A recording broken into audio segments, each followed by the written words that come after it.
طرف لگی ہے، وہ سوچو اگر محب کہے کسی لمحے کہ میں تمہارا ہو جاؤں گا تو عاشق پر کیا گزرے گی؟ اگر کوئی عشق والا ہے تو اس جملے کی قیمت جانتا ہے کہ اگر محبوب کہے کہ میں تمہارا ہو جاؤں گا تو وہ لمحہ اس کے لیے کتنا قیمتی بن جائے گا۔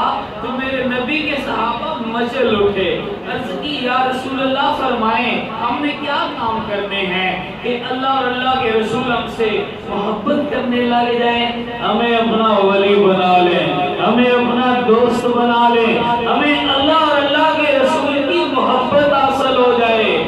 تو میرے کریم نے فرمایا جب بات کرو تو سچ بولا کرو، جب بات کرو تو سچ بولا کرو، جب امانت رکھی جائے تمہارے پاس تو خیانت نہ کیا کرو،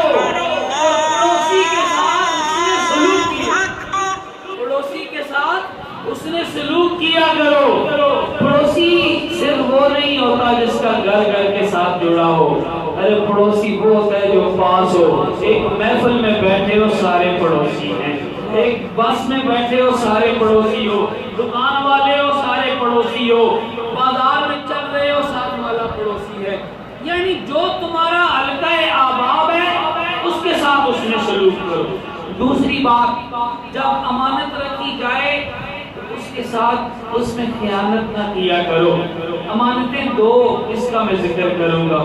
دنیاوی مال و دولت کسی کے پاس ہو تو امانت ہے، اس امانت کی میں امانت داری کی مثال اگر دوں تو ایک ہی جملہ عرض کروں گا، ذرا یاد کرو نا ہجرت مدینہ کی رات کو رب کے یاد میں ان لوگوں کی امانتیں واپس کرنے کے لیے جو تلواریں لیے ارادہ قتل رکھتے تھے، اپنے بستر پر کس کو لٹایا؟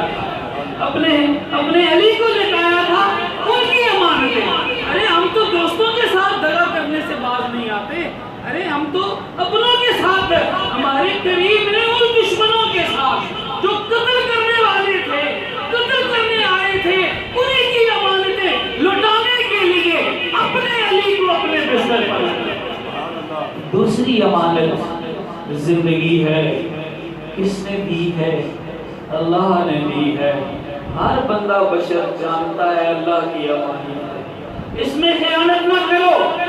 اس میں خیانت یہ ہے کہ اللہ کے حکم کے مطابق کوئی بندہ نہ گزارے، اس زندگی کا لمحہ اپنے اللہ کے حکم کے مطابق، اللہ کے پیارے محبوب کی سنت کے مطابق، اور رب سے کے محبوب سے تعلق رکھنے والی، رب کے محبوب کی آل کی محبت میں، رب کے محبوب کے صحابہ کی محبت میں، اور رب کے دین سے تعلق رکھنے والوں کی محبت میں گزارو، تو یہ امانت ہے، یہ امانت ہے۔ اور ایک امانت اور بھی میرے ذہن میں آئی ہے، اولاد اللہ کی امانت ہے۔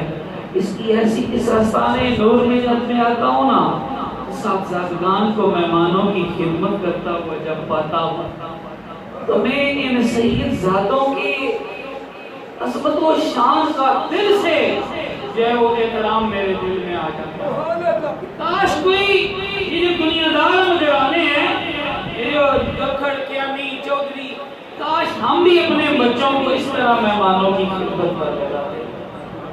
تو اس امانت کو، یہ جو اولاد ہے یہ امانت ہے اللہ کی، اس کی تربیت ایسے کرو کہ اللہ کے بندے بن جائیں، مصطفیٰ کے غلام بن جائیں۔ اللہ تبارک و تعالی ہمیں اپنی محبت عطا فرمائے، محبت کی دلیل کے طور پر اپنے محبوب کی غلامی کی توفیق عطا فرمائے۔ پھر جب ہم محبوب کی غلامی کریں گے تو انعام ملے گا، ہمارے گناہ انعام ملے گا، اللہ کی محبت ہمیں حاصل ہو جائے گی اور ہمارے گناہ بخش دیے جائیں گے۔ وما علینا الا البلاغ۔